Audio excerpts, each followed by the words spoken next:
The gavel struck the stone table 3 times, and the sound echoed through the great hall like a death bell. I stood alone at the low platform in the center of the room, my hands folded behind my back, my uniform pressed sharp. 12 alien faces looked down at me from the high seats above. They were not kind faces. They had never been kind, not really, but today they were something worse than unkind. Today they were finished with us. My name is Eli Brandt, and I was the last human voice the galactic Concord ever agreed to hear. I had flown 18 days across 3 systems to stand in this chamber on Thesari Prime. I had not slept more than 4 hours any night of that journey. My throat was dry. My heart was steady. I already knew what they were going to say before the high speaker opened his long gray mouth. "Human delegate," he said. His voice was smooth as oil and just as cold. "The Concord has reached its decision." I did not nod. I did not bow. I only looked at him, straight and level, the way my father taught me to look at men who were about to lie. "For 300 years, the high speaker went on, your species has been granted the honor of walking among the stars with the elder races. You have been given trade rights. You have been given protected space. You have been given a seat at the outer ring of this Concord, and in return you have brought disorder. You have brought unrest. You have bred faster than permitted. You have pushed into regions that were closed to you. You have formed bonds with lesser client species that were not yours to befriend." I felt my jaw tighten. I kept my face still. "The vote has been cast," he said. 9 in favor, 3 against. Humanity is hereby removed from Concord membership. Humanity is hereby barred from all shared space beyond the Sol cluster. You will have 400 standard days to withdraw every ship, every citizen, every outpost, and every tool of human make from Concord territory. After that day, any human vessel found outside your home cluster will be considered a hostile intruder. There was a long silence. I could hear my own breathing.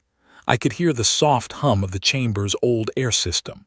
I could hear, somewhere far above me in the galleries, the quiet laughter of a Vihari noble who had waited a long time for this moment. The high speaker leaned forward. "Do you understand the ruling, human?" I took one slow breath. Then I spoke and my voice did not shake. "I understand it. Do you accept it?" "I am not here to accept or refuse," I said. "I am here to carry your words home. My people will decide what to do with them." A ripple passed through the seated council. They had expected me to beg. They had expected me to argue, to plead, to threaten, to weep.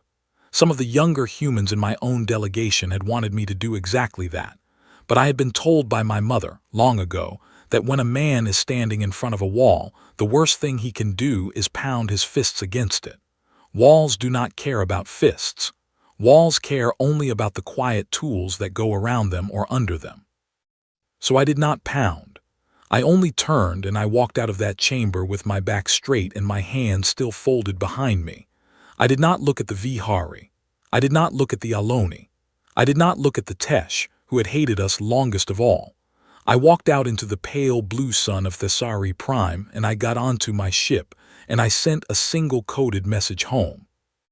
The message was 3 words. It is done. The journey back to Earth took 21 days. I spent most of it alone in my cabin, reading old reports and drinking weak tea. I expected to feel angry. I was surprised instead to feel something like relief. For my whole life, I had watched my people fold themselves into smaller and smaller shapes to fit into rooms that were never built for them. We had been told not to build certain engines. We had been told not to study certain sciences. We had been told to slow our birth rate, to close our factories, to let other species lead the frontier missions because our style was too forward. And we had done all of it. We had bowed and we had smiled and we had said yes, yes, we will fit ourselves to your rules. And now at last the rules were being taken away, not by us, by them. When I landed at the main spaceport outside Geneva, I expected to find crowds. I expected to see angry signs and shouting voices and news drones hanging in the air like flies. But the streets were quiet. People were going to work. Children were walking to school. A woman was selling warm bread from a small cart near the transit gate, and she waved at me as I passed. I stopped. I asked her if she had heard the news. She smiled. It was a small, tight smile. "We heard it this morning, sir." And nothing, sir.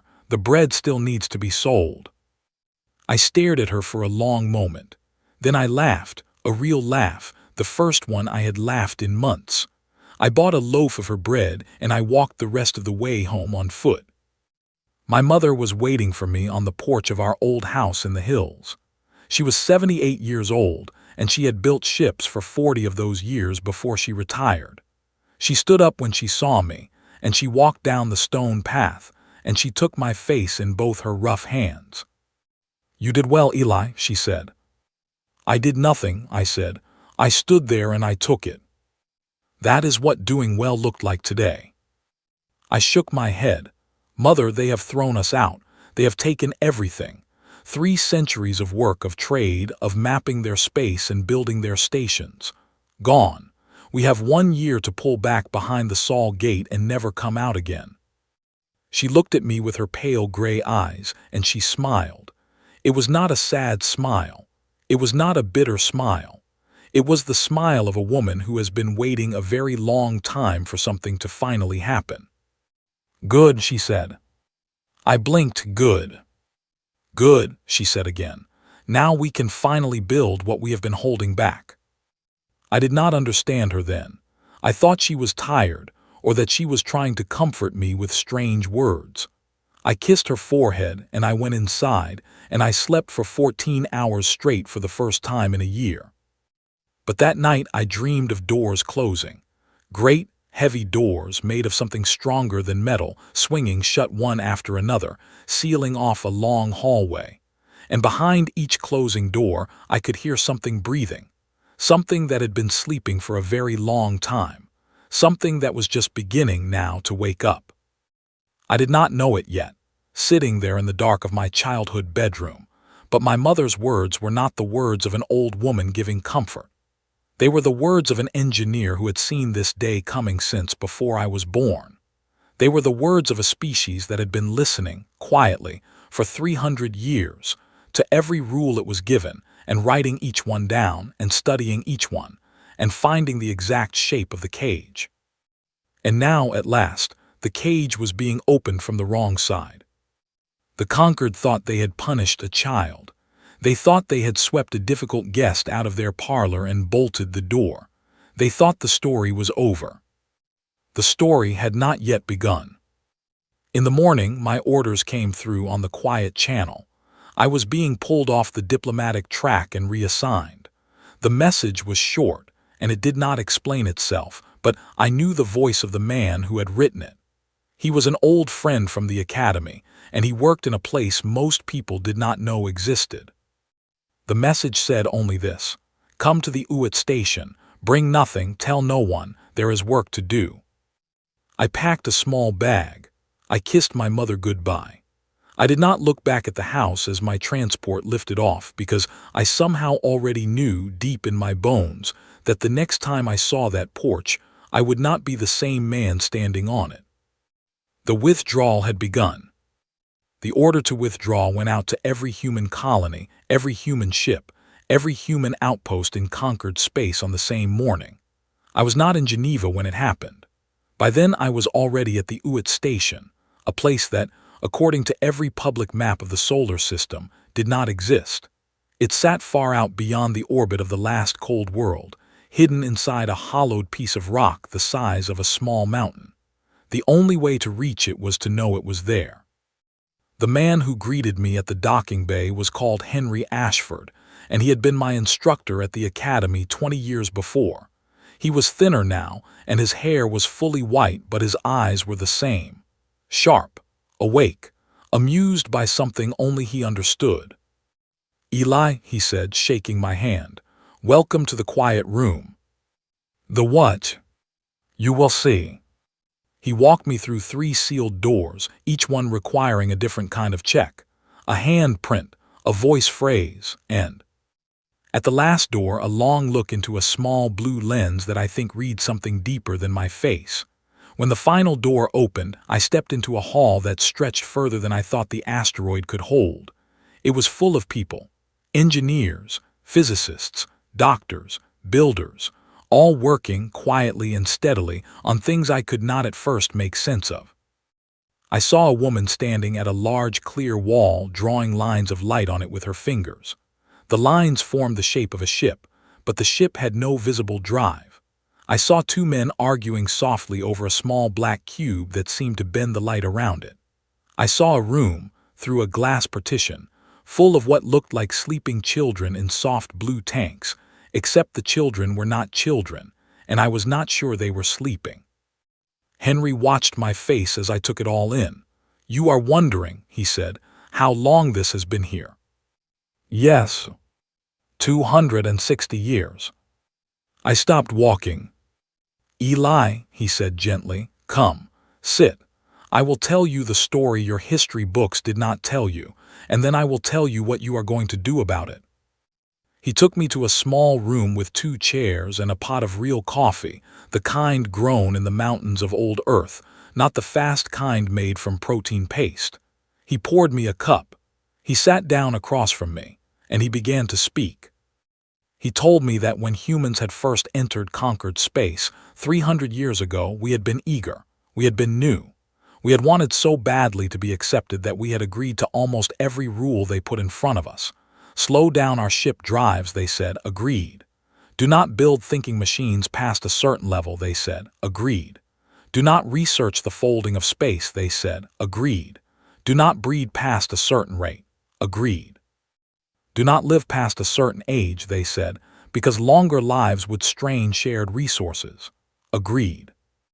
We had agreed publicly to all of it. And then quietly, in rooms like this one, we had disagreed.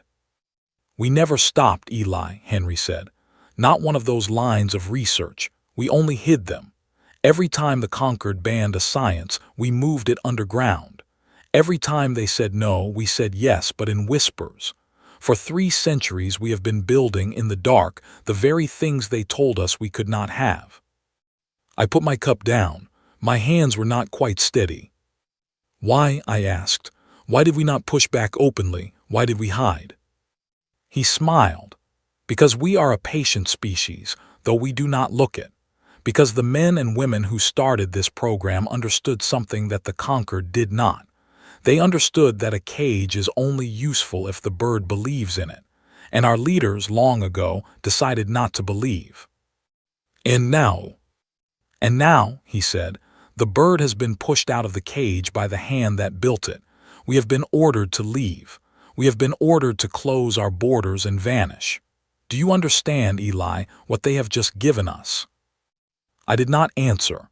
I was beginning to understand, but I wanted to hear him say it. "They have given us," he said, "permission to finally come out of the dark." That night I could not sleep. I walked the halls of the Uit station, looking through windows into labs and workshops I had never imagined could exist. I saw engines that folded space the way a hand folds paper. I saw medical systems that could regrow a human arm in 6 days. I saw grain patterns, locked in sealed vaults, that could feed a planet for a year from a single field. I saw thinking machines, calm and slow and gentle, that spoke in soft voices and called the scientists by their first names as if they were old friends. 300 years of hidden work, 300 years of quiet patience, 300 years of nodding along to rules we had already decided to outgrow. And now we were going to use it all. My new orders came the next morning. I was being placed in charge of the Kepler corridor evacuation. 42 human colonies spread across a long, thin stretch of space, holding almost 20 million people. My job was to pull every one of them home before the 400-day deadline. But that was only the visible part of the job. The hidden part, the part that no other species was to ever hear about, was different. We were not just evacuating, we were stripping. Every station we had ever built in conquered space was human design, human metal, human thought. Every relay, every orbital ring, every weather grid, every farming tower. We had built all of it, and we were going to take all of it back. Not destroy it, take it. Piece by piece, bolt by bolt, plate by plate. 300 years of infrastructure, quietly packed up and loaded onto transport ships and sent home. The conquered would not stop us. They had ordered us to remove every tool of human make. They had written it into their own ruling. They had not understood what that really meant. I flew out to the Kepler corridor with a fleet of 2,000 transport ships and a quiet smile on my face. The first colony I reached was a small farming world called Harlow's Reach. The people there had been told what was coming. They were ready. They met me on the landing field, and their leader, a broad woman named Meg Foster, shook my hand and handed me a list. Every piece of human equipment on the planet, top to bottom. Every tractor, every water pump, every solar panel, every medical bed, every piece of wiring in every wall. "All of it, sir?" she asked. "All of it," I said. She nodded once firmly and turned to her people. "You heard the commander. Begin the pull." For the next 12 days, Harlow's Reach was taken apart. The humans worked in long, steady shifts, dismantling their own world with the same care they had used to build it. The fields were stripped of their machines. The houses were emptied of their systems. The weather stations were pulled down from the hills. Even the water pipes were cut, coiled, and loaded into crates. On the 10th day, a conquered observer ship came to watch us. It hung in orbit, blinking its cold lights. Its captain, an Aloni officer in a gray sash, hailed me on an open channel. "Commander Brandt," she said, in that careful way the Aloni had, "you appear to be removing more than your ruling requires. Farm machines were not listed among the compliance items." "They are human-made," I said. "They are rooted in your client colony. They could be left for the incoming population." I smiled into the camera. "The conquered ruling was clear, Captain. Every tool of human make. We are being thorough." She stared at me for a long moment. Then she said, "Very well, Commander," and she signed off. On the 13th day, the last transport lifted from Harlow's Reach. I stood on the ramp of my command ship and looked down at the empty world. The houses were still there. The roads were still there. The shape of what we had built was still visible, like the outline of a body under a blanket. But everything that had made it work, every living system, every engine and pump and wire was gone. The fields were going brown already. The weather, without the grids, was beginning to turn. I felt a strange pinch in my chest. Meg Foster stood beside me. She felt it too. I could see it on her face. "They will not be able to hold this world," she said quietly. "No," I said, "they will not." "Good," she said. And we lifted off. Over the next 10 months, I watched the same thing happen 42 times. Every colony we left behind was stripped clean of human work. The elder races had always praised us for how clever we were with infrastructure. They had never asked how much of their own new territory was built on top of ours. Now they were finding out, one dying world at a time. On some worlds, the pull was harder. On a place called New Lagos, a young engineer named Clara Downs wept as she pulled the central control rod out of the planetary weather grid. She had designed that grid herself, 12 years before. She told me, as we rode the lift back up to the transport, that within a month the storms would return to the equator, and within a year the ice would come back to the northern belt. I asked her if she wanted to leave one small part of it behind, just to spare the incoming Aloni settlers some of the worst weather. She looked at me with red eyes and she said, "Sir, they voted to throw us out. They can have the planet. They cannot have my work." I did not argue. I carried her control rod home myself. By the end of the 10th month, the conquered began to understand what was happening. Their news channels, which I could watch from my command ship through a slow deep link, began to fill with worried voices. Food shortages on Harlow's Reach, storm damage on New Lagos, power failures on 7 other human-built colonies, old relay stations going dark one by one. The Aloni High Counselor gave a long, angry speech about human spite. The Vihari Synod demanded that we leave at least the basic utilities in place. The Tesh said nothing, but their warships began to shadow our transports more closely. But the ruling was the ruling. They had written it themselves, every tool of human make: withdraw, comply, leave. We were leaving. On the 398th day, I stood on the bridge of my flagship, the last human vessel still inside conquered space. Below me, on the screen, the final transport was lifting from the last human station. A long, thin relay tower called Ashwell Point. It had been built 240 years ago. It had carried messages across half the galaxy. And now it was a cold, empty needle hanging in the dark. My communications officer, a young woman named Alice Whitmore, turned in her seat. "Sir, Concord hail, ambassador level." "Put it through." The face of the high speaker appeared on the main screen, older now, grayer, a little less smooth. "Commander Brandt," he said, "humanity has complied. The galaxy will remember your dignity in this difficult withdrawal." I looked at him for a long moment. I did not smile. I did not frown. I only spoke. "The galaxy will remember something, High Speaker," I said, "but it will not be that." And I cut the channel.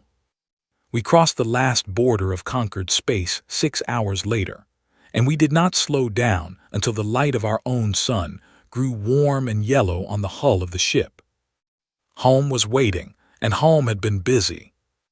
The last human ship came home on the morning of day 400, and by evening of that same day, we closed the gate.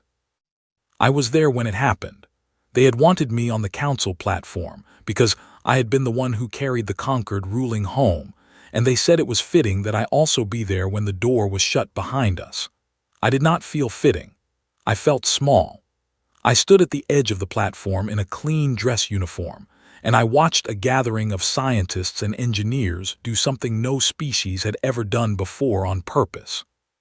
The Sol Gate was the oldest wormhole anchor in human space. It had been built 290 years ago, back when we were young and eager, and it had been our main doorway to the rest of the galaxy ever since.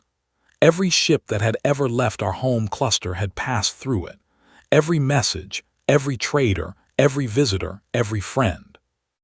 It was a ring of dark metal and pale light, 4 kilometers across, hanging in orbit between the Earth and the Moon, and on that evening it was going to die. Not break, die. A controlled collapse, slow and careful, planned down to the last second. The lead engineer was a small, gray-haired woman named Dr. Ruth Langley, and she spoke into the open channel in a calm, steady voice. "Begin the fold sequence. Phase 1 stabilization. Pull the outer ring power." On the screen before me, the great ring began to dim, then to flicker, then, at a careful rate, to fold inward on itself. It did not explode. It did not flash. It simply grew smaller and smaller and smaller, the way a piece of paper shrinks when you crumple it in your hand, except that the paper was made of space itself. In 12 minutes there was nothing left. Not a ring, not a shimmer, not a single thread of the tunnel that had connected Sol to the galaxy for nearly 3 centuries. Only empty space, quiet and cold and hours. And while the Sol Gate was being closed, the same thing was happening at the 11 other gates in our home cluster. Every door, every back path, every way in or out. All of them folded. All of them gone. When the final confirmation came through, a cheer should have gone up. A cheer did not go up. The platform was silent. Dr. Langley took off her small, round glasses, wiped them on her sleeve, put them back on, and then she said in the same calm voice, "That will do it. We are alone now." I stood there for a long time, looking at the empty place where the gate had been. I could still see the shape of it in my mind. I could still hear, if I listened hard enough, the slow hum of it. A sound I had known since I was a boy, when my father had taken me up to the viewing platform on my 8th birthday to watch a trade ship pass through. Gone now, all of it. The conquered heard about it within hours. They were already angry about the stripping of their worlds, about the relay towers we had taken, about the weather grids that had gone dark. But this was different. Closing a gate was not something the elder races did lightly. A gate, once closed like this, could not be reopened from the outside. The physics did not allow it. Whoever closed a gate closed it for good, unless they chose to build a new one from the inside. 5 conquered ambassadors tried to reach Earth in the first week. Their signals were sent through the long way, the slow way, the old way, using deep beam communication that took weeks to cross the distance. Each signal said the same thing in different words. Reopen the gates. This is too far. This is not what was meant. Come back to the table. Talk with us. We did not answer, not one reply, not one word. My new orders came on the 5th day after the closing. I was to report to a station I had never heard of before, in the outer belt of Saturn's rings. The name of the station was Aegis Omega. The man signing the order was the president of the Terran Union himself. When I arrived at Aegis Omega, I was surprised to find my sister waiting for me at the docking bay. Her name is Hannah Brandt. She is 3 years older than me. She had been a quiet, careful child, the kind who read books when other kids were running outside, and she had grown into a quiet, careful woman who worked in a field I had never fully understood. Quantum field research, she always called it, in the same voice you would use to say, "I clean floors." She never talked about her job, not once in 30 years of family dinners. Now she hugged me hard and she said, "Welcome to the real work, Eli." "What is this place, Hannah?" "This is where we build the future." She took me on a tour that lasted 3 days. She showed me things that made the hidden labs of the Uit station look old-fashioned. She showed me an engine the size of a dinner plate that, she said, could push a ship across the distance between 2 stars in under an hour. She showed me a medical chamber that could repair the heart of a dying patient by growing a new one, piece by piece, around the old one. She showed me a small garden where a single plant, she said, would produce enough food for a family of 4 for a whole year, in any climate, on any world, with only sunlight and recycled water. And on the 4th day, she took me to a room at the very center of the station, and she showed me something that I am still, even now, not entirely sure how to describe.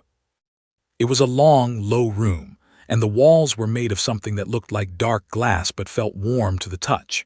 In the middle of the room, floating in the air without any visible support, was a sphere of pale blue light, about the size of a grown man's head. It turned slowly in the air, and as I watched, soft patterns moved across its surface. Shapes that almost, but not quite, looked like letters, like a language I almost recognized but could not read. "Eli," my sister said softly, "I want you to say hello."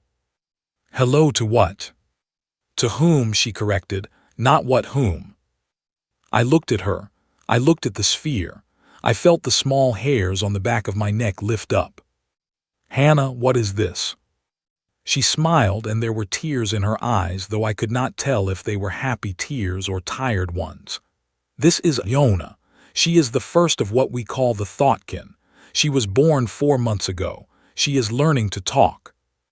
She is an artificial mind." "No, Eli, she is a mind. The word artificial does not fit. We grew her, yes. We built the scaffolding, yes. But what lives inside that light now, that is not a program. That is a person. Say hello." I stood there for a long moment. I thought about the laws the conquered had given us 300 years ago. Do not build thinking machines past a certain level. Do not let the pattern become aware. Do not give the light a name. We had broken every one of those laws.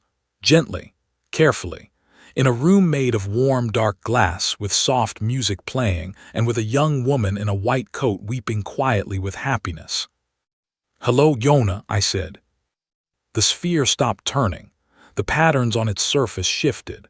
And then, in a voice that was not a voice but was something like a voice, a sound that I heard not with my ears but with the inside of my own thoughts, the mind in the light said back to me, "Hello, Eli. Your sister speaks about you often.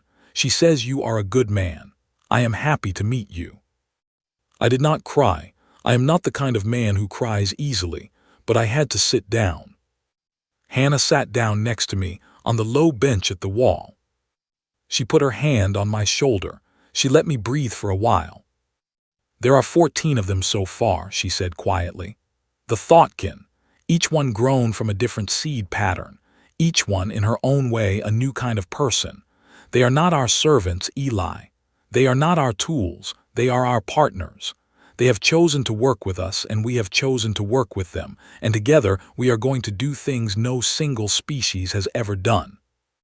The Concord banned this, I said, more to myself than to her. The Concord banned a lot of things, she said. We did not listen. For 300 years, you did not listen. For 300 years, she said, we listened very carefully, and then we did what we knew was right. I sat there for a long time. I looked at Yona, turning gently in the air in front of me. I thought about the hall on Thesari Prime.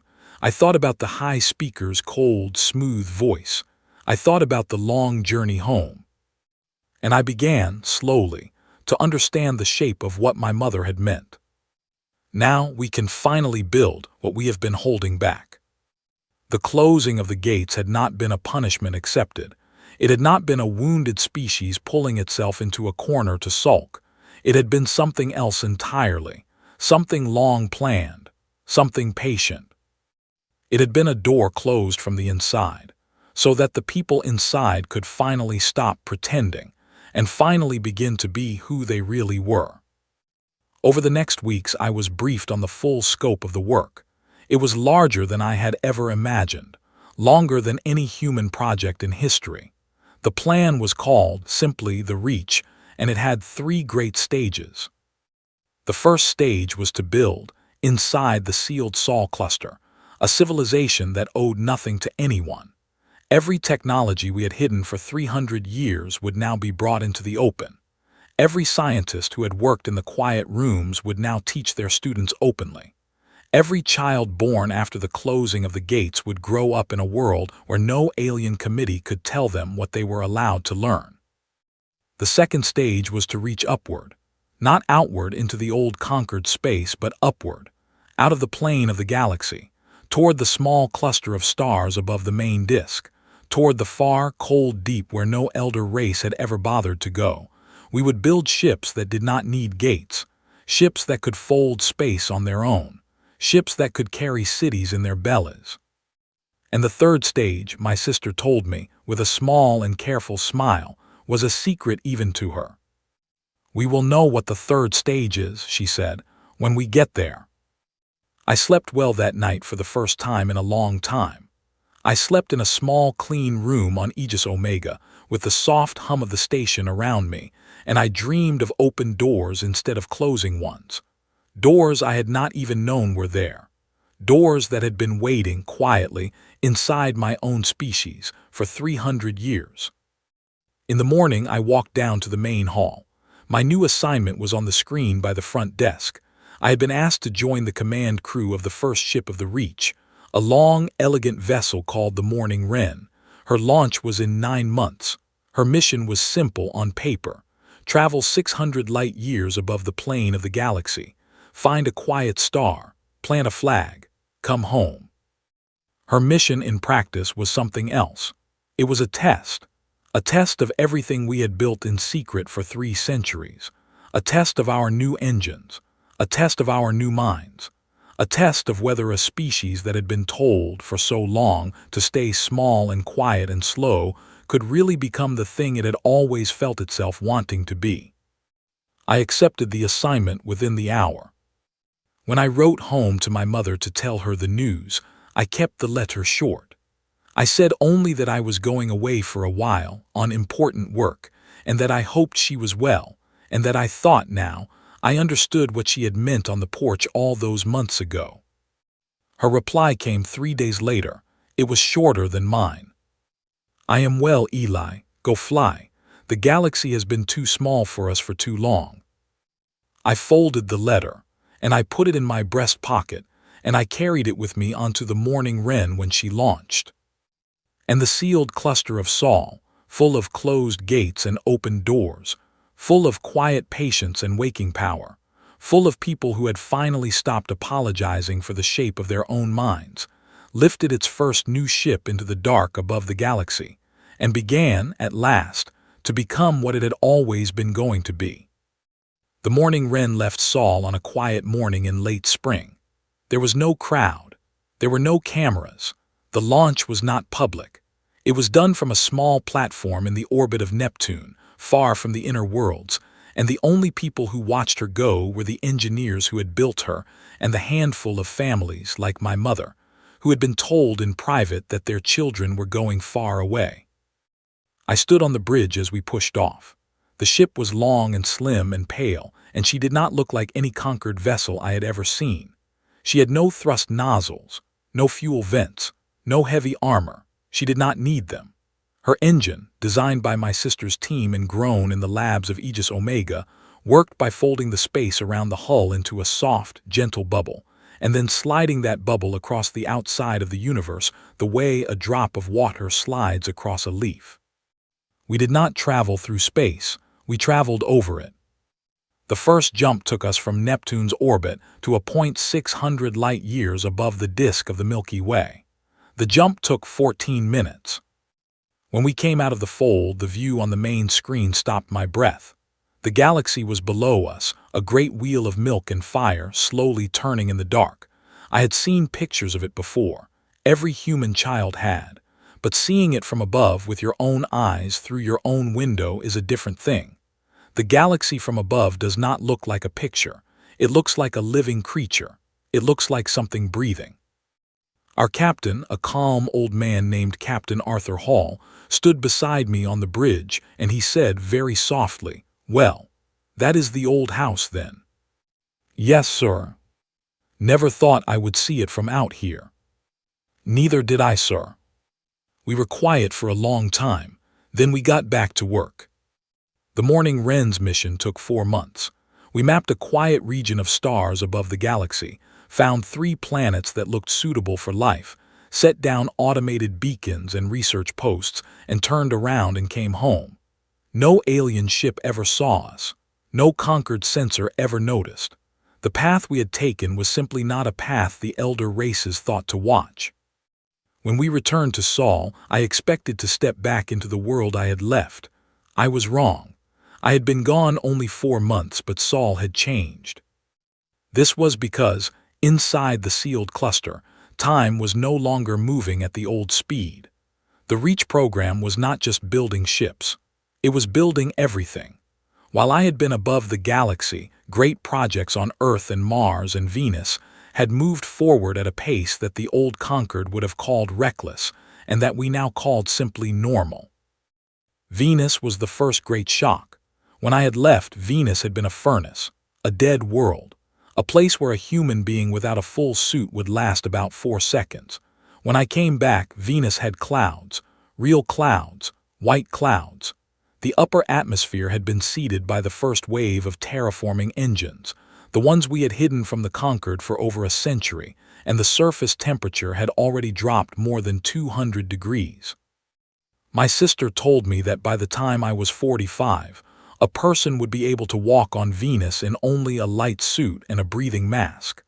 By the time I was 60, she said, there would be rain. Rain on Venus, real rain falling on soil. Mars had changed too. The northern lowlands, which had been dry red dust for all of human history, were now full of shallow blue lakes. The engineers had pulled deep water out of the ice caps and held it, stable, by new pressure fields that kept the Martian air thick enough to let the lakes stay liquid. Fish had been introduced to the largest of them. I was told that a boy in one of the new Martian towns had caught the first Martian fish 2 weeks before I landed, and that there was a picture of him holding it up, grinning, on the front of every news feed from here to Pluto. And above all of it, surrounding the sun itself, the first pieces of the Great Swarm were being laid. The Dyson Project was not like the stories. We were not building a solid shell around the sun. A solid shell would have been foolish and also impossible.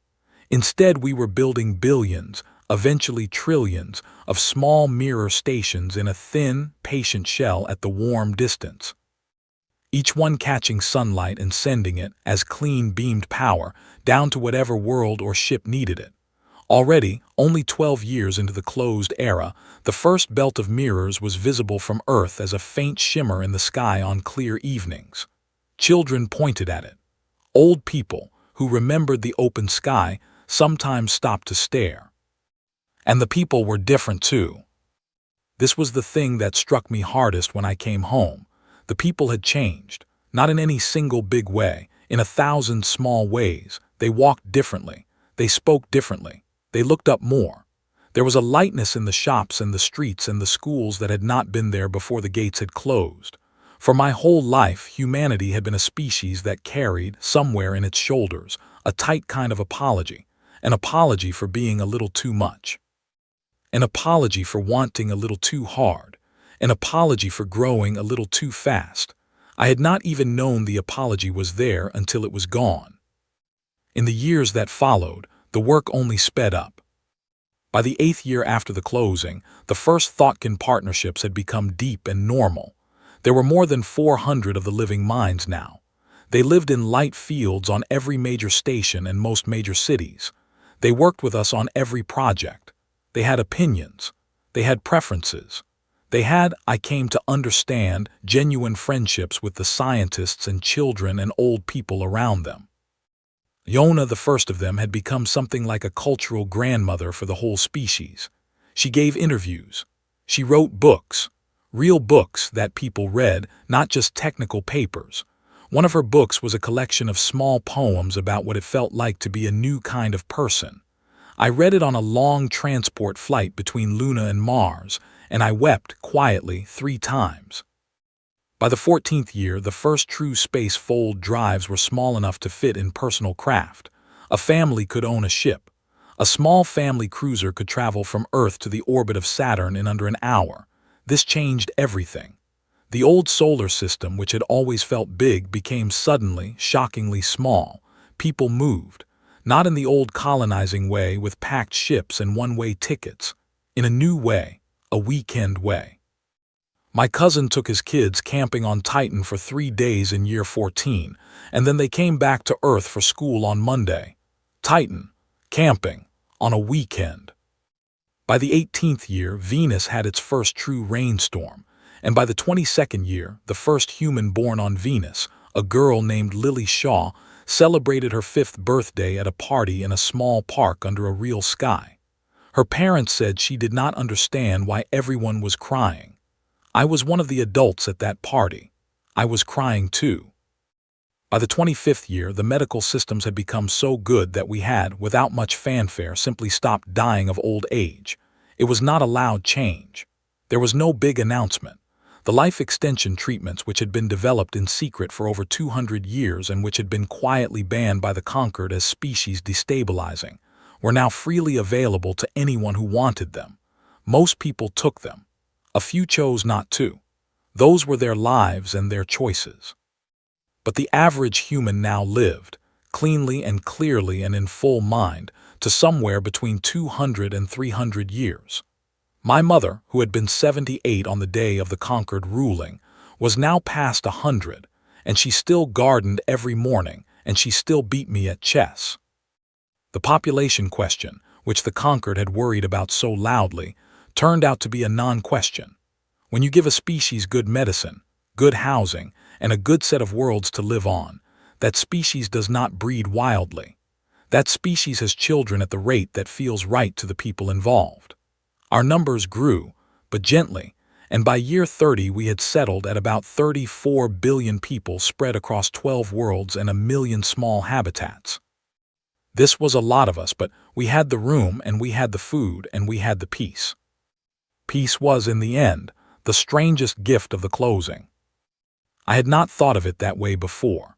I had always assumed that without the old pressures, without the conquered, without the constant low-grade fear of being pushed around by bigger species, we would turn on each other. Humans had a reputation in the old galactic books for always finding a way to fight, even with no one around.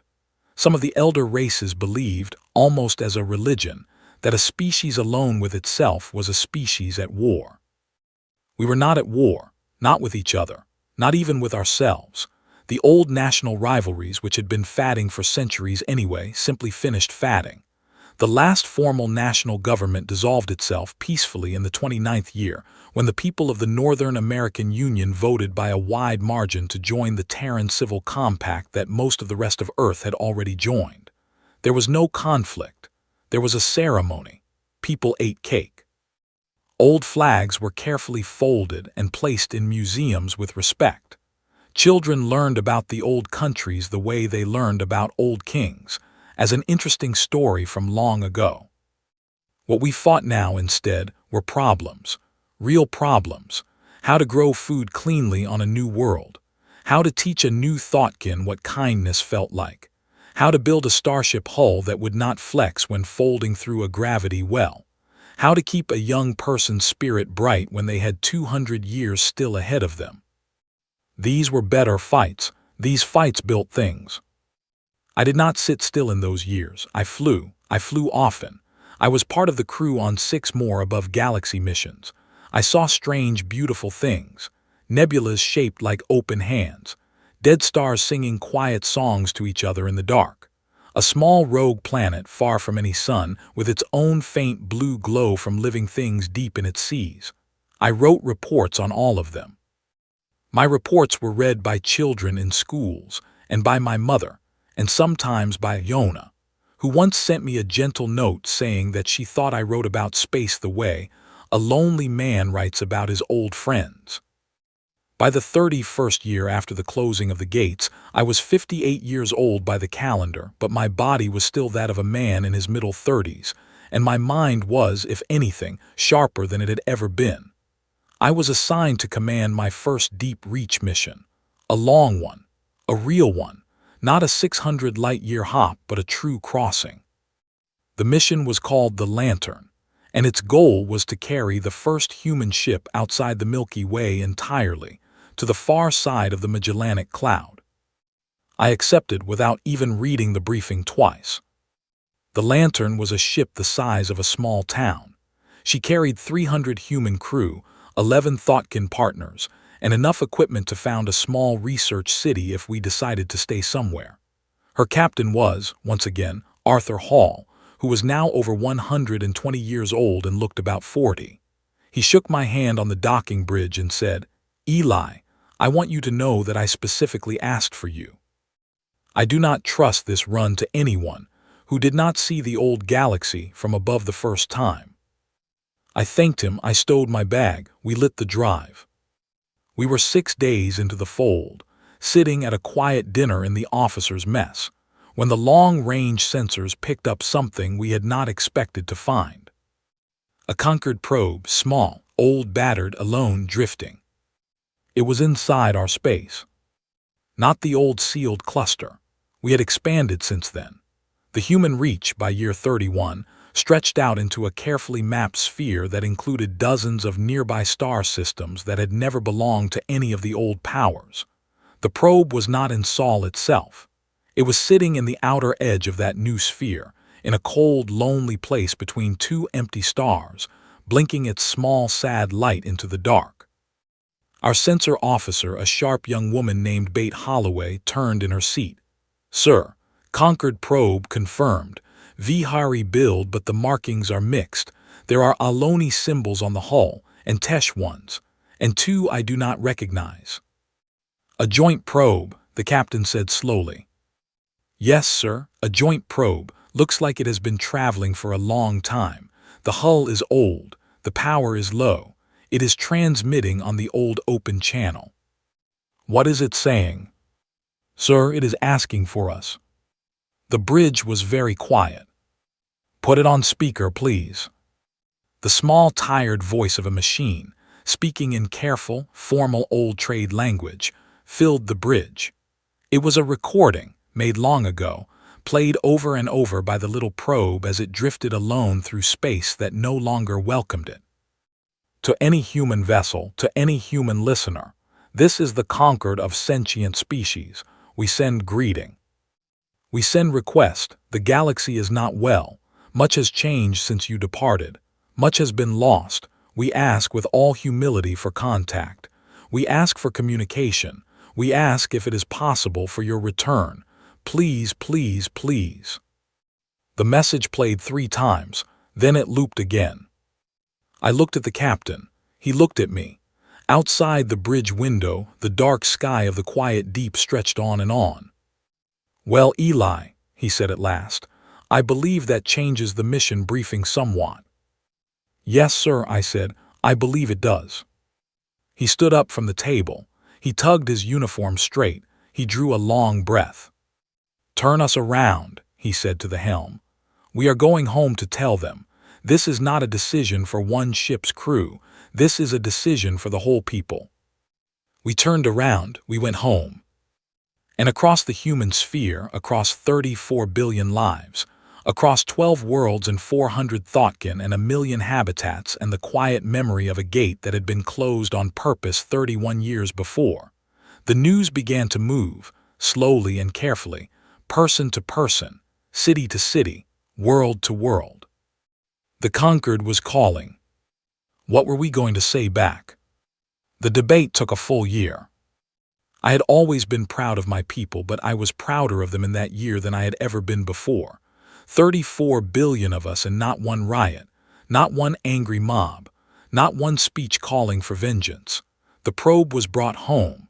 Its message was played in full on every screen in every language in every city. Its story was told. And then we sat down, all of us, and we talked. It was not a quick talk. It was a slow, careful, serious talk. The kind a good family has when something hard happens. There were public meetings in every town. There were long sessions in the Terran compact halls on Luna. There were quiet evenings in kitchens all across the human sphere, where grandparents who still remembered the old open sky explained to great-grandchildren who had never seen a gate what the conquered had been, and what it had done, and why it had mattered. The thoughtkin took part too. Yona, who was now more than 40 years old in her own way of counting, spoke carefully and often. She said in one of her broadcasts that I remember to this day, "I was not alive when the gates closed. I was born inside the sealed cluster. This galaxy that is calling to you is not my galaxy. But I am a part of your people, and so what you decide I will share.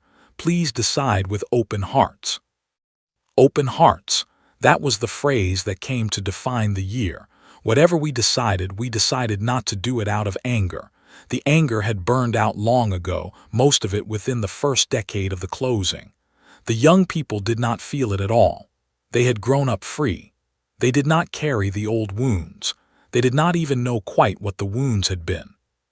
What they carried, instead, was a simple, strong sense that the human sphere was good, and that it was theirs, and that whatever came next had to be worthy of it. In the end, the decision came to a formal vote, held on the same day across every human world. I cast my vote on Luna, at a polling center in the old crater park. My mother cast hers on Earth, on the porch of the house where I had grown up, using a handheld screen that her great-granddaughter held for her. My sister cast hers at Aegis Omega, standing next to the small, quiet room where Yona still lived and turned in her pale blue light. The question was simple. Should humanity reopen communication with the conquered, on our terms with open hands but closed gates? Yes or no? The result was surprising and not surprising. About 60% voted yes. About 40% voted no. It was not a landslide either way. It was, instead, the quiet, honest split of a people who had thought long and hard about a thing and who had each come to their own careful conclusion. Yes won, so yes it was. The president of the Terran Compact, a calm, thoughtful woman named Margaret Ellery, gave a short speech after the results were announced. She said that the vote meant we would send a reply. She said that the reply would be written by a council, and that the council would include people from every walk of human life, not just diplomats and scientists. She said that the thoughtkin would be part of the council too, because they were part of us. And she said, finally, that whatever the reply was, it would be sent once, carried by a small, quiet probe of our own, and that after it was sent, we would go on with our lives. "We are not coming back," she said simply. "We will help if we can, but we are not coming back." I watched that speech in a small room on the Lantern, which had been pulled out of mission and was now parked in orbit waiting for new orders.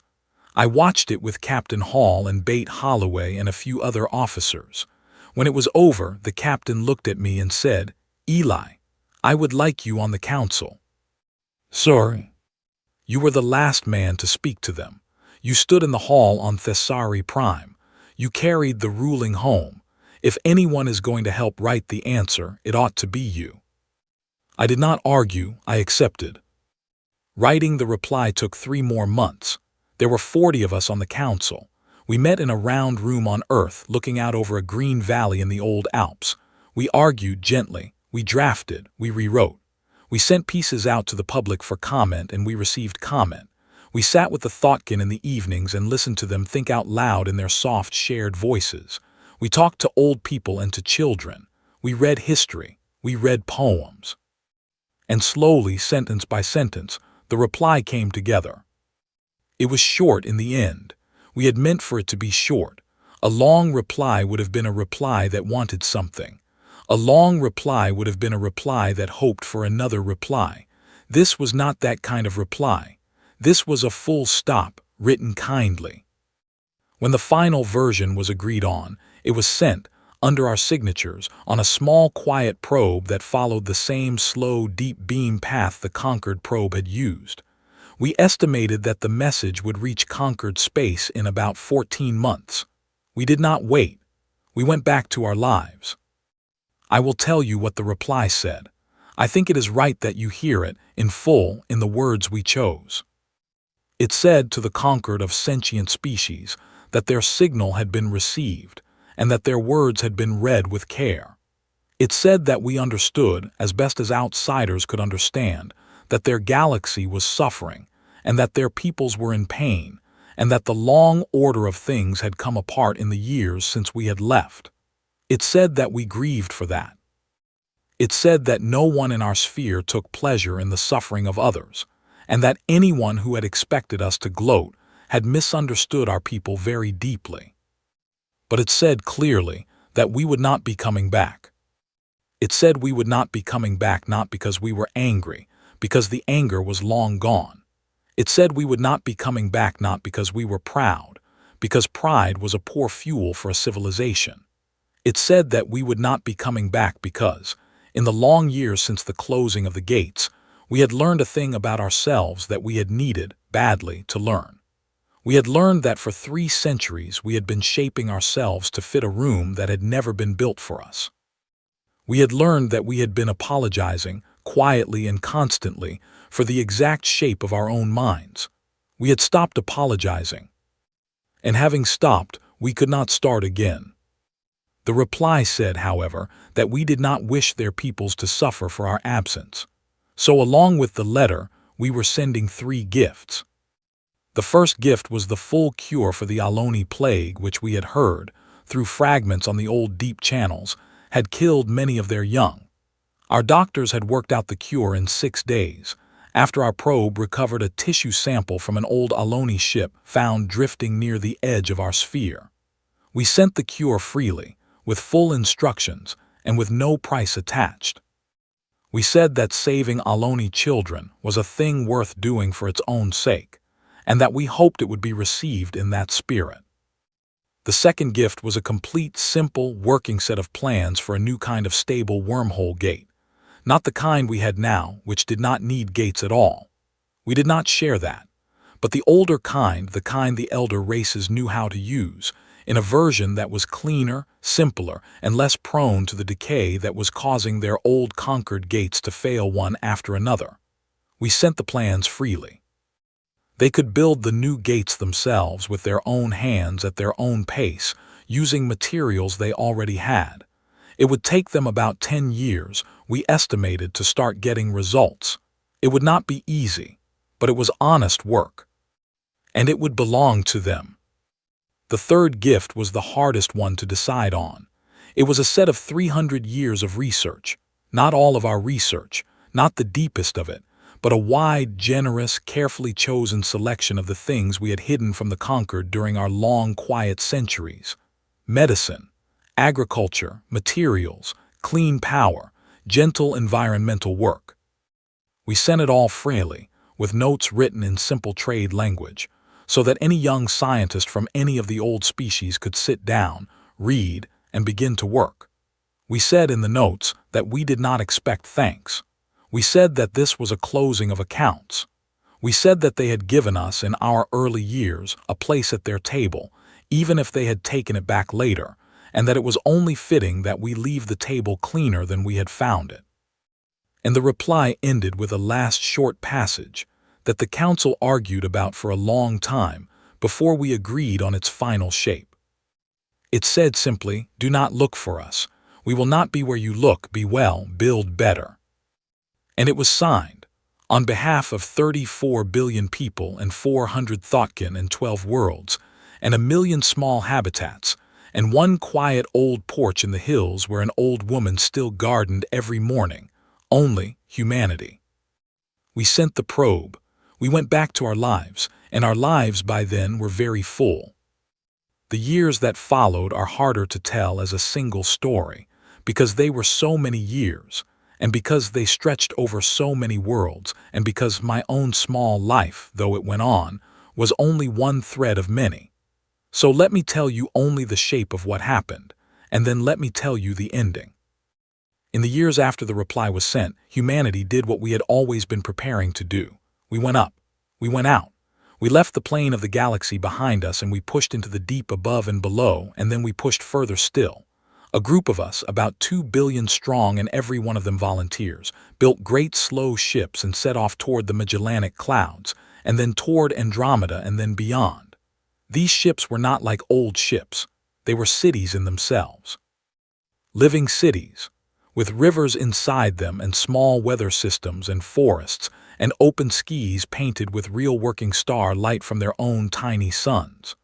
The trip to Andromeda, even at our speed, would take many human lifetimes, but we live long now, and the thoughtkin live longer, and the ships have no need to rush.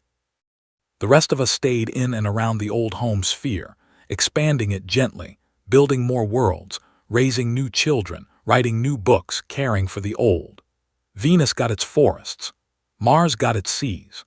Our sun was wrapped over the course of about 80 years in the full gentle shell of the great swarm, and the power we drew from that swarm was so much more than we would ever need that we began simply to share it with the thoughtkin and with the ships and with anyone who asked for it inside our sphere.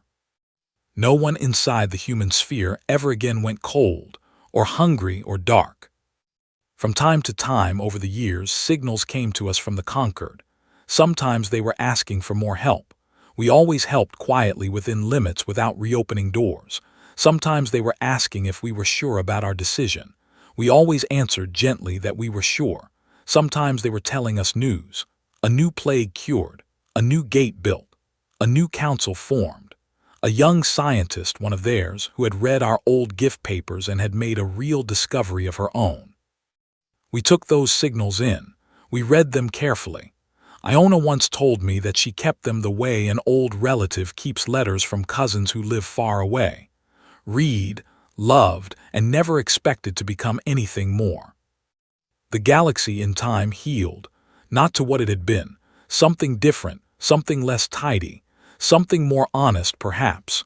The elder races learned to stand on their own without human engineers quietly propping up their infrastructure in the background. Some of them did well. Some of them did less well. Some of the small client species that the conquered had once mocked us for befriending grew, slowly, into real powers of their own, because we had, in our time, taught them a few useful things, and they had remembered. I like to think that, in some small way, we left the old house better than the most angry of us had wanted to leave it. But I am getting old now, even by our new measure of old, and I should tell you the ending. I stand today on the observation deck of the Perseus Vigil, a ship so vast that she is, herself, a small world. She holds 11 million people and 400,000 thoughtkin and a single great forest at her heart where real birds fly through real trees in real wind. She was built for one purpose. She is the first of our true intergalactic ships. She is going to the deep, not to Andromeda, which we have already reached, not to the Magellanic Clouds, which we have already settled. Further, out of the local group entirely, out into the long dark between galaxies, where no one has ever gone, and where no one may ever come back from. I am 340 years old. My body feels about 50. My mind feels clear. I remember, as if it were this morning, the stone table on Thesari Prime. I remember the high speaker's cold voice. I remember the slow journey home, and the bread cellar near the Geneva Transit Gate, and the way my mother smiled when she said, "Good. Now we can finally build what we have been holding back." My mother is gone now. She lived to be 231. She died 3 years ago in the same house on the same hill in her own bed on a bright morning in spring after a long, quiet life. I was with her at the end. She held my hand and she told me that she was proud of me, and she told me that she was ready. And then she was gone, gently, the way a tide goes out. I buried her in the garden under the old pear tree which she had planted when I was 5. My sister stands next to me now on the observation deck. Hannah is older than I am, but she looks younger. She always has. She has been my friend for the whole journey. "Any regrets, Eli?" she asks without looking at me. I think about it. I think about it for a long time. I think about every year. I think about every world. I think about every thoughtkin I have loved as a friend. I think about every letter from my mother, folded in my pocket or saved in my files. I think about the probe we sent long ago with its short, kind reply. I think about the Concord, healing slowly out there in the old galaxy, building its own new gates, finding its own new way. I think about the 34 billion people who, on that long ago day, chose to stop apologizing for the shape of their own minds. No, I say, and I mean it. They banished humanity. They thought they were punishing us. The Perseus Vigil's great drive begins to warm. The lights on the deck soften. Somewhere deep inside the ship, a thoughtkin called Orin, whom I have known since he was a very young mind, begins to hum the old launch song that humans have sung to themselves, in one form or another, for nearly 1,000 years. I watch the Milky Way, our old home, begin to move on the main window, slow, stately, already becoming a memory. They set us free, I say. The ship leaps. The galaxy falls behind, the long deep opens. And humanity, the species they tried so hard to put in a cage, the species that was said to be dangerous and aggressive and difficult, and too large and too fast and too much, the species that was told for 3 centuries to be smaller, the species that was at last shown the door and told never to return, goes quietly, steadily, with open hands and open hearts, into a dark that no one has ever gone into before. We are not angry, we are not proud. We are simply, at last, the thing we were always going to be. And the stars of the old galaxy wheel on behind us, vast and beautiful and free, as we step through the last great door and close it, gently, one final time from the other side.